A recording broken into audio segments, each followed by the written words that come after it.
Van Winkle-Herzig house, circa 1870, built in the Queen Anne style. The original portion of this house was constructed circa 1872 by Walling Van Winkle as a home for him, his wife Hannah Cook Van Winkle, her unmarried sister Laura Cook, and the Van Winkles' daughter Mary.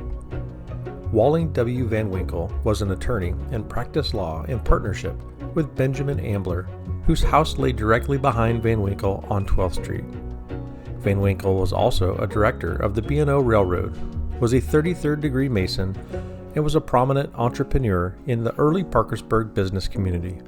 Walling Van Winkle was the nephew of Peter Godwin Van Winkle, the first senator from West Virginia. Walling worked briefly as a clerk for his famous uncle, but otherwise stayed out of politics, except for Parkersburg City Council. The house underwent extensive remodeling and expansion around 1892. Among the many changes were the installation of bathrooms, the addition of electricity, and the addition of a large sewing room behind the library on the ground floor and a bedroom upstairs. The red tile roof, one of the earliest in Parkersburg, was installed at this time, and the gracious wraparound porch in the colonial revival style was most likely added at this time. The carriage house was probably built to replace the original Van Winkle barn where horses, cows, and chickens had been kept. Mary Van Winkle and Charles Talbot Heitshoe were married in 1916. The marriage lasted until Mary's death in 1924, but the couple had no children.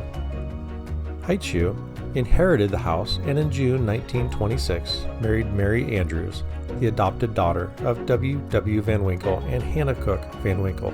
They had two children, Francis Heitshaw Jensen and Talbot Heitshoe. Thus, this house remained in that family from its construction until its purchase by the Durantis. The house contains intricate parquet floors in the principal first floor rooms, installed in the circa 1892 remodeling and made from walnut, oak, and mahogany. Other floors are of maple and pine. The library has bird's eye maple pocket doors, fireplace mantel, moldings, and trim. Other fireplace mantels are mahogany, ash, cherry, and oak. The house had coal-burning fireplaces in all of the main rooms, which were later converted to gas.